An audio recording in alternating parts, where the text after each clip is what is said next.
گیا حج کے لیے اور وہاں سے وہ اپنے مدینہ پاک آیا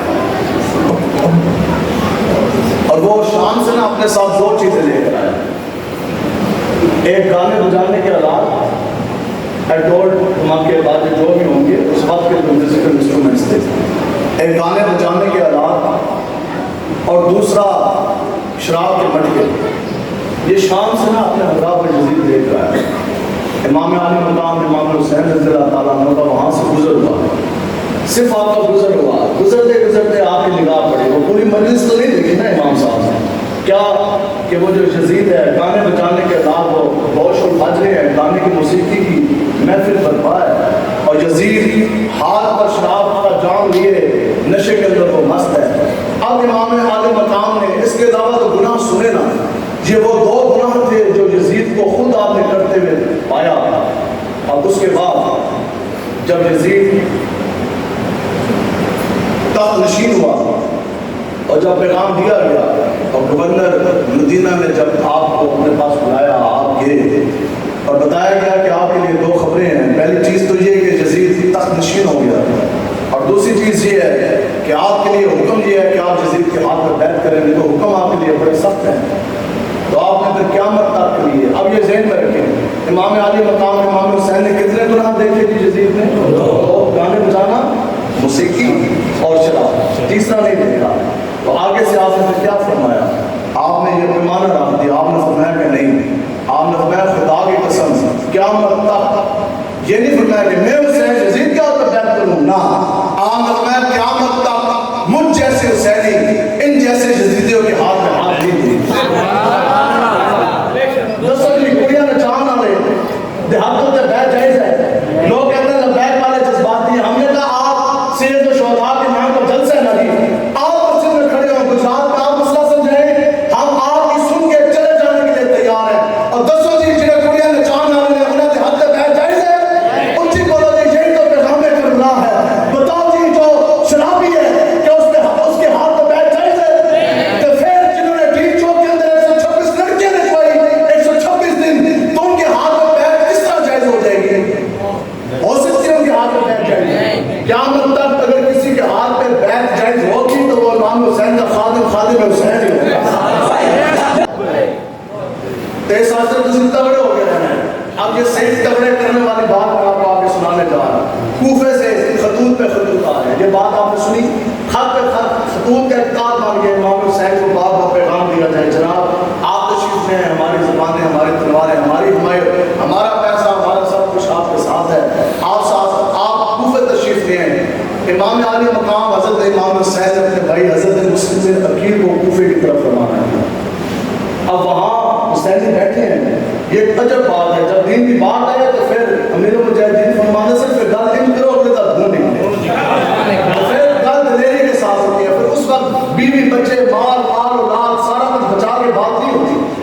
حضرت امام حسین نے فرمایا کہ مسلم بن عقیل آپ کی ڈیوٹی ہے, آپ جائیں تنہا کوفہ اور وہاں سے ذرا پیغام دیکھیں اور پھر مجھے وہاں کے حالات سے آگاہ کریں. تو آپ نے آگے سے یہ عرض نہیں کی یا حسین آپ میرے امام ضرور ہیں, لیکن میں کل اور کوئی تھوڑے سے حالات ذرا نارمل ہونے دیں کہ میرے ساتھ فوجیں بھیج دیں, کوئی تھوڑا سا اس میں ڈیلے کر دیں.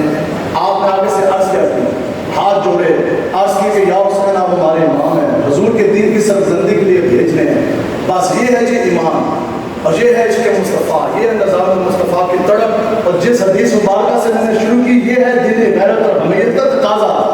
آپ نے عرض کیا کہ یا حسین بس میری اتنی سی ترجیح ہے, گزارش اگر آپ پوری کر دیں تو بس تیاری ہے, میں جاؤں گا. آپ نے فرمایا بتاؤ. عرض کرنے لگے کہ یا حسین میرے دو بیٹے ہیں چھوٹے, ایک 7 سال کے جناب محمد اور ایک 8 سال کے جناب ابراہیم, وہ میرے جگر کے ٹوٹے ہیں, تو مجھے اس دنیا میں نا سب سے زیادہ عزیز ہو گئے. اب ساروں کی توجہ کے لیے آگے عرض کیا کریں گے؟ تو عرض کی کہ بس جناب میری اتنی خواہش ہے کہ آپ مجھے بھیج دیں نا حضور کی دین کی سربلندی کے لیے. تو موت تو کھڑی ہے, کیا پتا وہ مجھے سولی دے دیں اور میرے جسم کو کاٹ کے وہ مجھے شہید کر دیں. تو میری اتنی سی بس خواہش ہے کہ جب حضور کے دین پہ کٹ مرنے کی باری آئے تو مسلم بن اکیلا نہیں بلکہ اپنے دونوں بیٹوں کو بھی ساتھ رکھوا کر حضور کی بارگاہ میں حاضر ہو.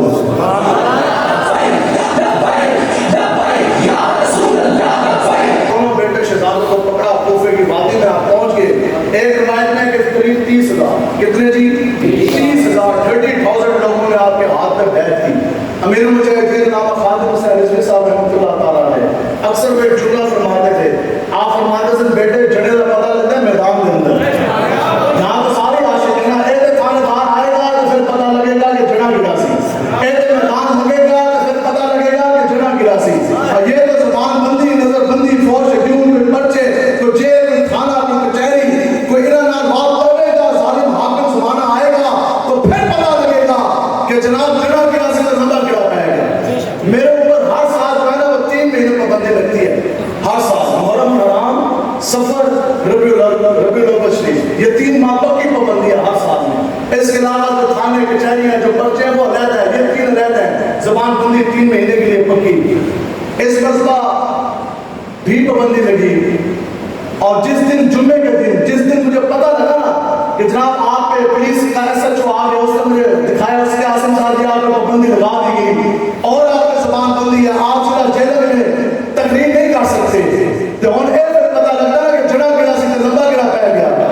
تو ایس ایچ او مسجد کے بعد کھڑا میرے جمعہ پڑھایا، اس دن 1 نہیں 2 نہیں 3 نہیں 4 تقریریں میرے ضلع جیلر میں کی، الحمدللہ جمعہ پڑھایا اور دن کو بھی پرچا اور رات کو بھی پرچا۔ لوگ کہنے لگے جناب 2 پرچے سارے بہنے مگر ہو گئے، جہاں پہ حالات آگے چلے جانے، میں کہا کوئی پریشانی نہیں، یا فلا کروں تیرے نام پہ جہاں فدا، سے جہاں دو جہاں فدا، دو جہاں سے پینا چیز بنا، تم کیا کرو دو جہاں بندہ پرچہ بھی نہ جھال سکے، گدا کرے جناب کہا جی میں حضور کا عاشق ہوں۔ اب سنو جی ان وقت آ گیا، وقت کا گورنر ظالم حاکم آ گیا، کریک ڈاؤن شروع جیسے بیک پر ہوتا ہے۔ اب بتاؤ جب وہ 30,000 صبح کے 30,000 شام کو ایک بندہ بھی نہیں بچا جو امام مسلم بن عقیل کے ساتھ کھڑا ہو، 30,000 بھاگ گئے۔ اب مجھے آپ بتائیں اس کوفے کے اندر کیا یہودی بستے تھے کیا نصرانی سن؟ لوگ کہتے ہیں ہم بھی تو مسلمان ہیں، ہم نے کہا کوفے کے اندر تو سارے مسلمان تھے، نہ کوئی یہودی نہ کوئی نصرانی نہ کوئی ہندو نہ کوئی آتش پرست نہ کوئی بت پرست، اور سارے کے سارے مسلمان سن تھے۔ وہ 30,000 لوگ کہاں گئے جنہوں نے مسلم بن عقیل کے ہاتھ پر بیعت کی، صبح کو بیعت کی، شام کے وقت ایک بندہ باقی نہ بچا۔ اب عجب منظر ہے، پورے کوفے کی وادی کے دروازے بند کر دیے گئے۔ اب حضرت مسلم بن عقیل دونوں شہزادوں کو ہاتھ میں لے کے پوری بستی میں دے رہے ہیں کہ حضور کے دین کا محافظ ہے کہ اہل بیت اطہار امام حسین کے بھائی مسلم بن عقیل اور بھتیجے اہل بیت کے اس کنبے کو بنا دینے والا۔ دسو جی کتنے لوگ ہیں کہ جن کے ہاتھ بھی گھڑوں کے ڈیروں کے اپنے دلوں کے دروازے حضور کے دین کے لیے کھلے؟ لوگ کہتے ہیں نہیں کہ سارا بند ہے، ساری مجبوری ہے، ساری برادری بھی ہے، نہیں جی ہماری مجبوری ہے، ہم پہ نظام مصطفیٰ کے لیے کس طرح کھڑے ہوں؟ یہی بولی اس وقت کے کوفیوں کی تھی۔ آج ایک دروازہ بھی نہ کھل سکا۔ حضرت مسلم بن عقیل اپنے دونوں شہزادوں کو ہاتھ میں لے کے پھیرے ہیں، سارے دروازے بند ہیں۔ ایک صحابی رسول ہے، یہ وہ بات ہے جس کی وجہ سے قیامت تک حضور کے غلام تگڑے رہیں گے۔ اب یہ ایک صحابی رسول ہے، انہوں نے دروازہ کھولا، حضرت مسلم بن عقیل اور آپ کے دونوں شہزادوں کو پناہ دی۔ کچھ دیر کے بعد فوجیں جلسی میں پہنچ آئی، حضرت مسلم بن عقیل آپ کے دونوں شہزادے اور وہ صحابی رسول ساروں کو گرفتار کر کے لے جایا گیا۔ اب جناب جو کوفی کا گورنر کا جو محل ہے وہاں وہ موجود ہے، اور وہ جو صحابی رسول ہیں ان کے بارے میں یہ آتا ہے کہ وہ بہت بڑے مالدار بھی تھے، کوفے کے بہت بڑے وہ رئیس بھی تھے، بہت بڑی ان کی برادری بھی ہے، یہ ساری چیزیں ان کے پاس تھی۔ لیکن امام حضرت مسلم بن عقیل کو انہوں نے پناہ دی۔ اب گورنر کے سامنے نہ اس طرح ان کو بیڑیوں میں زنجیروں میں جکڑ کے کھڑا کر دیا۔ گورنر ایک چاندہ سی کا دین میں طالب بچ جائے، آج ان کے اوپر اتنا ظلم کیا جائے کہ یہ اپنی نا پہرے داری سے پیچھے ہٹ جائیں، تو اوپر تک یزید کے محلات تک شام تک یہ خبر پہنچ جائے کہ اب کوفے کے اندر کوئی بھی امام حسین کے ساتھ کھڑے ہونے والا باقی نہیں بچا۔ اب ہم آگے بیٹھ کے ظالم اب کوفے کے شہر سرزمین کے اندر کوئی بھی نظام مصطفیٰ کے نفاذ کے لیے باقی بچا نہیں، اب کوئی بھی گھر کے دروازے کھولنے والا باقی نہیں بچا، کوئی بھی حضور کے دین کے نفاذ کے لیے اب کھڑے ہونے والا نہیں ہے۔ تو پھر اس نے پتہ کیا کہا، اس نے چلو انہوں نے ظلم کریے، انہوں نے پریشر پائیے تاکہ ناسٹر اپنی غلط نہ کرو۔ اور گورنر کہنے لگا یہ ہے جی وہ عشق جو اپنے فیصلے کرنے میں خود بڑا دلیر ہوتا ہے۔ گورنر کہنے لگا کہ ہاں بھائی ایسا نہیں کہ ہاں بھی پرچہ ہوئے گا، بیک والا نہیں ہے، بندہ دران چھاٹ بناتے نہیں۔ گورنر نے پوچھا ہاں بھائی تم نے مسلم بن عقیل کو پناہ دی؟ کہا ہاں۔ فرمایا کہ ہاں میں نے مسلم بن عقیل کو پناہ دی۔ گورنر کہنے لگا لگا 100 کروڑوں کی سزا. آپ مسکرانے لگے. آپ میں خالی مسلم وکیل نہیں، اور ان کے ساتھ سارا بیٹے جناب صاحبزادہ محمد کو بھی میں نے پڑھا دی. وہ کہنے لگا 100 کروڑوں کی اور سزا 200 کروڑ. فرمان لگے ان کو نہیں، ان کے دوسرے بیٹے جناب ابراہیم کو بھی پناہ دی. گورنر کہنے لگا 300 کروڑ. انہوں نے کہا 300 کروڑ کم ہے، 1000 کروڑ بھی مار پھر بھی میں حضور کے دین کی سربلندی سے پیچھے نہیں ہٹوں گا. وہ کہنے لگا 100 اور کروڑ. اس کے بعد تم مر جائے گا، اس کے لیے ایک جان نہیں لاکھ جانے دیو. حضور کے لیے بیٹھے اتار اور دین کی سربلندی اور دفاع کے لیے میں پیچھے ہٹنے والا ہوں نہیں. گورنر نے کہا 100 اور کروڑ، 500 کروڑ.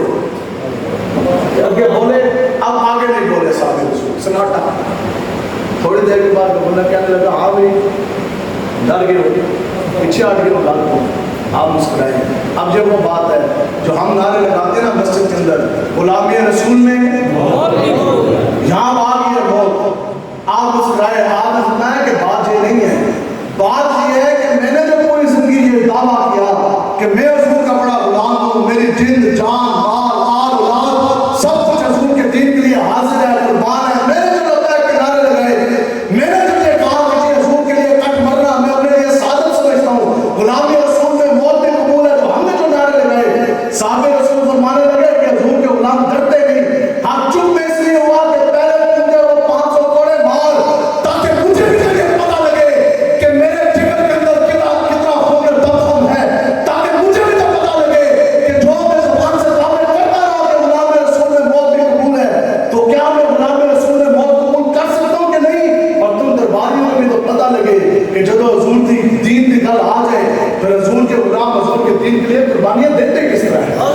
میں کہا کہ اب پہلے 500 کروڑ بعد پھر میں اگلی گل کروں گا. اب سمجھ آپ کوڑے لگنے لگے.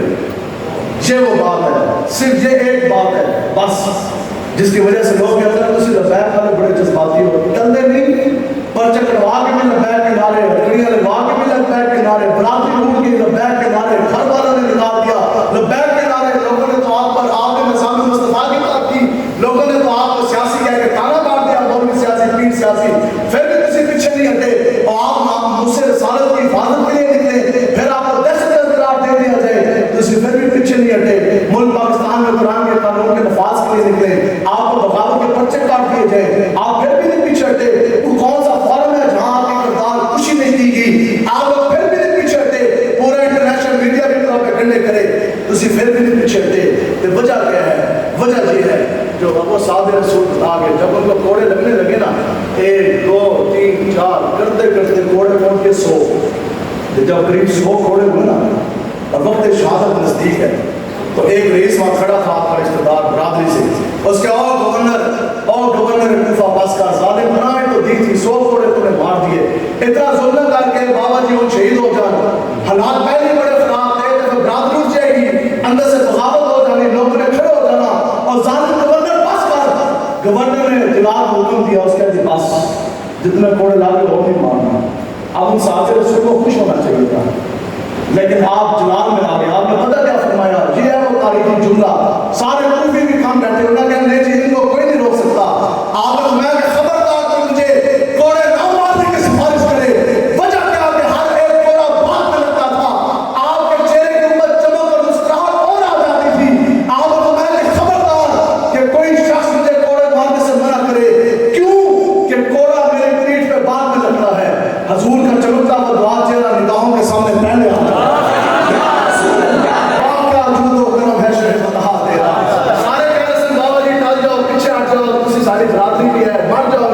شہید ہو جاؤ گے، لیکن واقعہ جود و کرم ہے شہید عطا تیرا.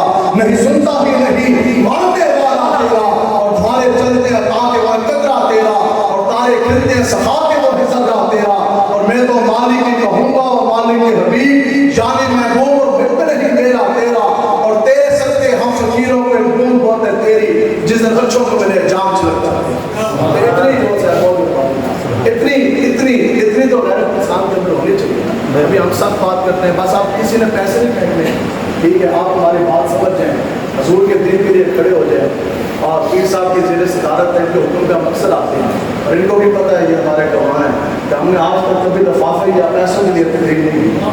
یہ کوئی اور نوجوان ہوتا پھینکتا میں نے ان کو پھینکنے بھی نہیں دینا جاتا بزرگ ہیں بڑے دور سے چل گئے میں کہیں کہ یہ جیب میں ڈال بات تسی ساری گل سن لو حضور کے دین کے ساتھ آپ کھڑے ہو جائیں یہی ہماری فیس ہے یہی جو سی اب ہماری محنت ہے جب حضور کے نام کا کھایا کھایا کھایا حضور کے نام پہ وفا کرنی ہے کہ نہیں کرنی بلے شاہ صاحب بلے شاہ صاحب چلو اسی میں بیگ والے صاحب نہ رہتے ہوگی بلے شاہ صاحب نے سب کوئی نہیں آپ فرماتے ہیں کہ رات جاگے کریں عبادت پھر دینی غیرت کی گل آ گئی رات جاگے کریں عبادت رات جاگے کتے تیتری کتے مرید کہنے لگے جناب بندہ ہے رات جاگ کے عبادت کر رہا ہے سجدے کر رہا ہے چلے کر رہا ہے تسبیح پڑھ رہا ہے وظائف کر رہا ہے اور گجرات کا کتا جہنم کا کتے سے افضل کس طرح ہو جائے گا وہ تو نجس ہے اور وہ تو ناپاک ہے وہ تو جانور ہے حیوان ہے اور چار جانور والا ہے آپ کہتے ہیں نہیں رات جاگے کریں عبادت رات جاگن کتے تیتری کتے کیوں کہ بھونکڑ تو منہ بند نہ ہوندے جانوری تے ستے تیتری کتے بلے شاہ صاحب فرماتے ہیں کہ کتے نے مالک 200 کی روٹی پھینکتا ہے اس طرح کر کے تو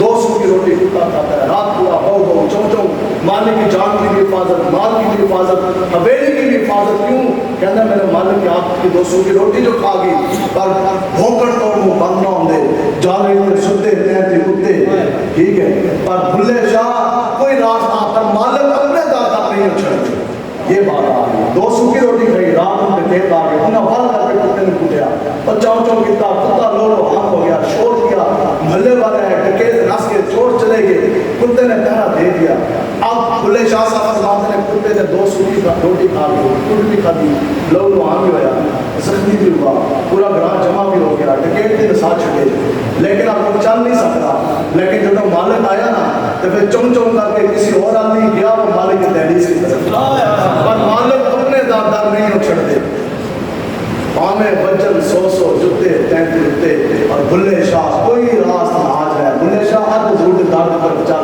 نیتے بازی لے کے کتے تینتے کتے جیل سے جتنی بھی وفا نہ کری 200 کی روٹی کھا کے کتا وفا کر گیا نماز روزہ حج زکات صدقات یہ سب کچھ قرآن ملا ایمان ملا حضور کی وجہ سے ملا پھر اس دنیا میں کوئی بڑے سے بڑا کوئی پیر صاحب ہے کوئی کتب ہے کوئی کتب الکتاب ہے کوئی اوتاب ہے کوئی ابدال ہے کوئی حافظ ہے کوئی قاری ہے کوئی مولوی ہے اور کوئی شیخ الحدیث ہے کوئی مفتی ہے کوئی بندہ آپ ہے میں ہوں کوئی شخص دنیا میں یہ نہیں کہہ سکتا کہ اس کے اندر شکل سلامت ہے تو اس کی نمازوں کی وجہ سے اس کی میری فکری کی وجہ سے اس کی مولویت یا اس کی تقریروں کی وجہ سے اس کے زور تربیت کی وجہ سے اس دنیا میں ہم سب کے اگر اس طرح سلامت ہیں سر کے بعد سے لے کر پاؤں کے ناخن تک اگر آج ہم ہماری شکل سلامت ہیں تو فقط حضور کے نہنے کر سکتے سب کچھ حضور کی وجہ سے گھر کے اندر اگر دانے ہیں تو وہ بھی حضور کے نہنے کر سکتے تو پھر حضور کے نام وفا کرو گے لیکن انشاءاللہ بات میں سمیٹ ہوں تب تو نہیں کیا آپ لوگ بات میں سمیٹ ہوں آپ کی بات ہے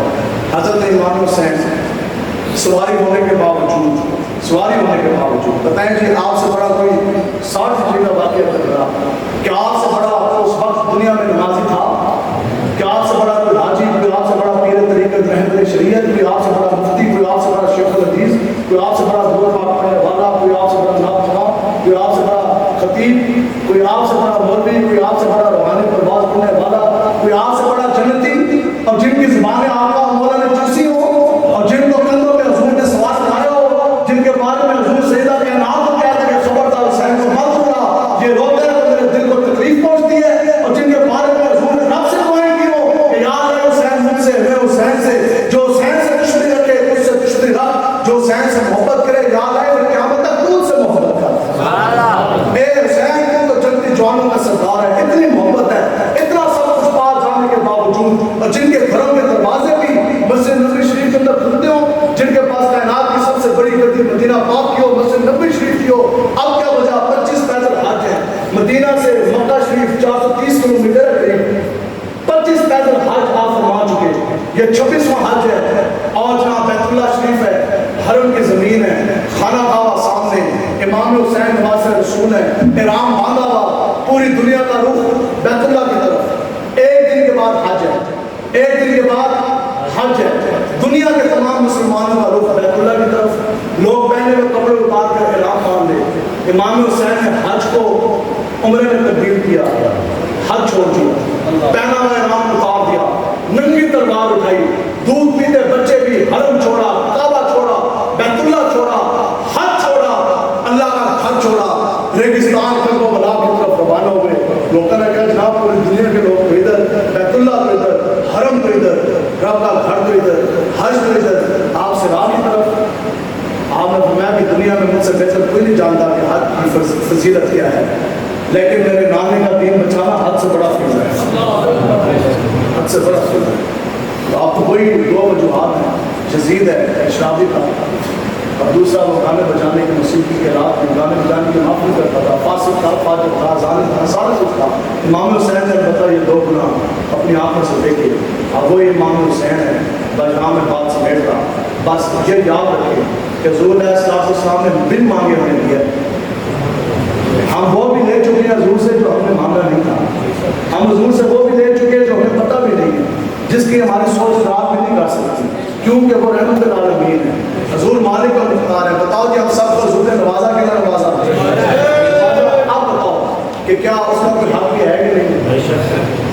یہ دین جو سے حضور نے فرمایا جس نے دنیا کمانے کے لیے دین بھیج رہا اس سے تو بڑا بدبخت کوئی نہیں ہے۔ اب حضور نے سب سے نوازا، حضور علیہ السلام نے امام حسین کو زبان کی چوسی، حضور نے حضرت امام حسین کو بھی نوازا نا، ٹھیک ہے، لیکن جب حضور نے نواز دیا تو پھر اس کا تقاضا بھی تو ہے کہ ہمارے اوپر بھی تو کوئی فرض واجب ہے کہ نہیں ہے؟ دیکھو نا، ماں باپ ہمیں جو سے ہے وہ ہماری نشو و نما کریں، ہمارا خیال کریں، تو بدلے میں جب ہم جوان ہو جائیں ہمارے اوپر ماں باپ کی کوئی حقوق نہیں ہے کہ نہیں ہے؟ اور کتا دوستوں کی روٹی ڈالے مالک کتے کو دوستوں کی روٹی ڈالے، کتا وفا کر جائے، تو پھر دسو امتی جن کو حضور نے سب کچھ دے دیا، کہ ہمارے اوپر کوئی تقاضا نہیں کرنا پڑنے کا، کہ ہمارے اوپر کوئی اس کی فضیلت نہیں؟ حضور نے تو ہر کسی کو نوازا۔ سنو جی، جو مجھے آپ کو نوازا آپ کو بخوبی پتا، امام حسین کے آقا مولا نے زبان چوسی، بدلے میں امام حسین نے اس وفا کا، اس عطا کا اظہار کیا کیا کہ جب کربلا ہے 3 دن کے پیاسے ہیں، نہر فرات سامنے بہہ رہی ہے، ایک معاہدے کی گھٹنا تھی، ایک معاہدے کی بات تھی، ساری حکمرانی، ساری بادشاہت، گورنری، مدینہ کی گورنری، سب کچھ امام حسین کو پلیٹ میں ڈال کے دے رہے تھے۔ ایک معاہدہ کرنا تھا، ایک لفظ کہنا تھا کہ ہاں میں جو صاحب کو بیعت کرنے کے لیے تیار ہوں، اتنی سی تو بات تھی، سامنے پانی بھی مل جاتا، 3 دن کے پیاسے ہیں، لیکن حضور نے زبان چوسی۔ آج دودھ پیتے بچوں کو بھی یہ تربیت دی، سنو آج 3 دن ہو گئے اور جناب موت کا سامنے رقص ہے، ننگی تلواریں ہیں، 30,000 یزیدی سامنے کھڑے ہیں، ہم تو بدتر ہیں، اور دودھ پیتے بچے جو ہیں وہ بھی جان ہوئے ہیں، روٹتے ہیں ان کے بھی دودھ خشک ہو چکے، ہماری زبان کے اندر کانٹے پھٹ چکے، اب تو حلق بھی خشک ہے، دودھ بھی ختم ہو گیا، لیکن بچوں سنو، ہم وہ ہیں کہ جن کو امام الانبیاء نے اپنی زبان ہماری چوسی، یہ ہے وفا کا تقاضا آپ نے بتایا، لیکن سنو ہمارا تعلق یہ ہے کہ میں نواز رسول ہوں، ہم تو وہ ہیں کہ جس کی زبان خود امام الانبیاء نے چوسی ہے۔ اب اس زبان چوسنے کا بدلہ آج یہی ہے، اس کی وفا کا اظہار یہی ہے کہ اب یہ زبان پیاسی رہے، پیاس کی وجہ سے کٹ جائے، یزیدی زبان کاٹے یا سر کاٹے، لیکن حضور کی دین کی بات ہو کہ وہ سر اٹھا کے سینہ تان کے شروع ہوا، شام تک مصر تک 71 حسینی کو شہید کر چکے، ساروں کے لاشیں جسم کے پر کھچے اڑ گئے، ٹوٹے امام حسین اٹھا کے خیمے کے پاس وہ رکھتے جا رہے، اب شام کا وقت ہے، بس اب وہ دوسری بات، امام حسین کو حضور علیہ السلام نے کندھوں پہ سواری کروائی تھی، حضرت فاروق اعظم نے دیکھا، اشش کر اٹھے، واہ جی واہ، واہ حسین، اور کیا سواری پائی ہے؟ حضور نے فرمایا عمر سواری بھیج رہے ہیں، سواری تو بھیج، اب اس وفا کا تقاضا، اب اس وفا کا تقاضا، اس وفا کا، اس حضور کی عطا کا اظہار کر امام حسین نے کیا کیا کہ جب سارے شہید ہو گئے نا، وہ اکیلے قلب نہ حسین ہیں، اکیلے امام حسین کربلا میں کھڑے ہیں، قریب 30,000 یزیدی ننگی تلواروں کے ساتھ کھڑے ہیں، اور پوری کربلا کے جو ریگستان ہے وہ بھی اہل بیت اطہار کے خون سے رنگین ہو چکے، بتر ہو چکے، اوپر گرمی ہے، تپتا سورج ہے، نیچے جناب ریت کے ریگستان جو سی ہے وہ بھی آگ پھینک رہی۔ بتاؤ جی آپس کی بات ہے، بکر کی وادی کے اندر ریگستان میں آل ابراہیم میں سے حضرت اسماعیل کے، حضرت ابراہیم کے بیٹے ہیں، پیاس کی شدت کی وجہ سے وہ جو ٹیڑھی زمین پہ رگڑے، اور قیامت تک کے لیے پانی کا چشمہ آب زمزم جاری ہو جائے، آل محمد میں سے اگر علی اصغر اپنی ایڑیاں کربلا کے سراب پہ رگڑتے، پھر بتا کہ پانی کا چشمہ پھوٹ رہا تھا کہ نہیں پھوٹ رہا تھا، لیکن 10 بجے آ گیا کہ خبردار، ہم وہ ہیں کہ جن کی زبان حضور نے خود اب وفا کا تقاضا نہیں ہے، اب ایڑیاں نہیں لگ رہی، فریادیں نہیں کرنی، اب ڈٹ کے کہنا دینا. دودھ پیتے بچے نے بھی ایڑی نہیں لگ رہی، دودھ پیتے بچے نے بھی رب سے دعا نہیں کی کہ یا الہی نہیں، یا الہی ہم تیری عطا پہ راضی ہیں. حضور کے دین سے ہم نے پیچھے نہیں ہٹنا. اب امام حسین کو کندھوں پہ سواد کرایا حضور نے کرایا جی. اب اکیلے تنگ رہا، امام حسین شہید ہو چکے. اب عجب منظر ہے. اب جناب خیموں کے اندر سے یزیدی انتظار کر رہے کہ اب کیا ہوگا، کوئی معاہدہ ہوگا، کوئی ریت ہوگا، کوئی بند کرنے میں بات ہوگی. کیوں؟ ایک بندہ تو ایک ہی ہے، اب تو 30,000 سامنے یزیدی ہیں، ننگی تلواریں ہیں، کوئی ساتھی بچا نہیں. تو پھر امام حسین جوہر و جلال کے ساتھ امامہ شریف پہن کے آپ نکلے اور اس طرح کر کے چلے.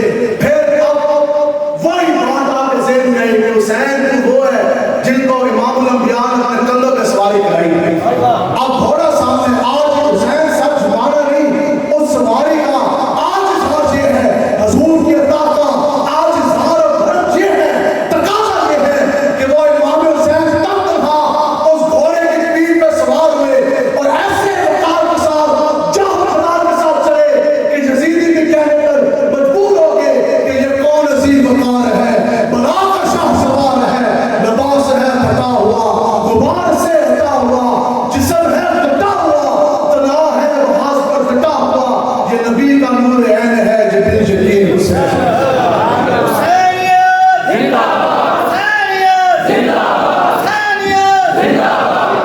دسو جی کلے پھر آپ نے بھی اپنا سب کچھ کروا دیا اور آپ کا سب کاٹ کے نیزے کے اوپر چڑھا دیا گیا. لیکن پھر آپ نے نیزے کے اوپر بھی قرآن مجید کی تلاوت کی. وہ قرآن مجید جو آج پاکستان کے ایک محلے میں بھی جس کے لفاظ نہیں ہیں. قرآن مجید وہ کہ پوری دنیا میں ایک شہر نہیں، ایک گاؤں نہیں، ایک قصبہ نہیں، ایک محلہ نہیں، ایک فٹ کی دنیا کے اندر آپ ایسی جگہ کا نام نہیں لے سکتے جس کے اوپر اس قرآن کے قانون کا نفاذ ہو جو حضور پہ اترا، جس کے اندر سارے علوم ہیں اور جو نیزے کے اوپر امام حسین نے تلاوت کی. جس قرآن کے قانون کے لیے اہل بیت اتار، حضور کے اہل بیت اتار کے دودھ پیتے بچے بھی کاٹ کے تھے. آج بتاؤ جی قرآن کے ساتھ کتنی محبت ہے. اور حضور نے فرمایا اس دن سے ڈرو. حضور نے فرمایا کہ ایک دن آئے گا کہ جب قرآن کو دنیا سے اٹھا دیا جائے گا. صحابہ نے عرض کی یا رسول اللہ وہ کون سا دن ہے؟ حضور نے فرمایا کہ وہ دن ہوگا کہ رب کی غیرت یہ گوارا نہیں کرتی کہ رب کا قرآن اس حال میں دنیا کے اندر موجود ہو کہ پوری دنیا میں اس قرآن سے کوئی فائدہ نہیں اٹھایا جا رہا، پوری دنیا میں اس قرآن کے قانون کا نفاذ نہ ہو. آج وہ دن آ گیا. حضور علیہ السلام فرمایا کہ کیا ہوگا کہ پھر رات کو قرآن اٹھا دیا جائے گا. اب صبح آپ مسجد میں آئیے. صحابہ نے عرض کی یا رسول اللہ قرآن کے جو صحیفے ہیں ان میں سے بھی؟ فرمایا نہیں. اب مسجد میں آؤ گے قرآن کھولو گے. حضور نے فرمایا کہ جو قرآن ہے اس میں سے بھی اس کے الفاظ اٹھا دیے جائیں گے. قرآن مجید آپ کھولیں گے اس کے اندر ایک نقطہ نہیں ہوگا. عرض کی صحابہ نے یا رسول اللہ جو حافظ ہیں یا ہمارے جیسے جو کچھ صورتوں کے حافظ ہیں یا رسول اللہ وہ؟ حضور نے فرمایا نہیں. پھر تمہارے سینوں کے اندر سے بھی قرآن اٹھا دیا جائے گا. امام صاحب یہاں کھڑے ہوں گے مسئلے پہ اللہ اکبر نہیں کہہ سکتے، سورہ فاتحہ نہیں پڑھ سکتے. آپ کو نہیں ہے اس دن سے ڈریں. اس دن سے ڈریں کہ جب اللہ تعالیٰ قرآن جو ہے وہ اپنے پاس اٹھا لے. وہ دن کب ہوگا کہ جب قرآن مجید کے قانون کا نفاذ نہیں ہوگا اور میری زندگی کا مقصد تیرے دین کی سرفرازی، میرے سے لیے مسلمان، میرے سے لیے نمازی، پیغام کربلا، شہادت حسین کا جو فلسفہ، جو سارا مشن جو ہمیں سمجھ آیا وہ یہی ہے. اب آپ میں سے ہمارے بزرگ بھی بیٹھے ہیں، چھوٹے بھائی بھی بیٹھے ہیں، نیٹ کا دور ہے. آپ لوگ یہ سمجھتے ہیں کہ آپ ہم سے زیادہ پڑھے لکھے ہیں اور واقعی آپ کو ہم سے زیادہ آتا ہوگا. اگر اس کے علاوہ کوئی اور مشن حسینی ہے تو آپ سمجھا دیں. اگر اس کے علاوہ آپ کو پیغام کربلا سمجھ آئے تو ہماری آپ تعلیم تربیت کر دیں تاکہ اس کی آنے والی زندگی میں ہم وہ بیان کریں.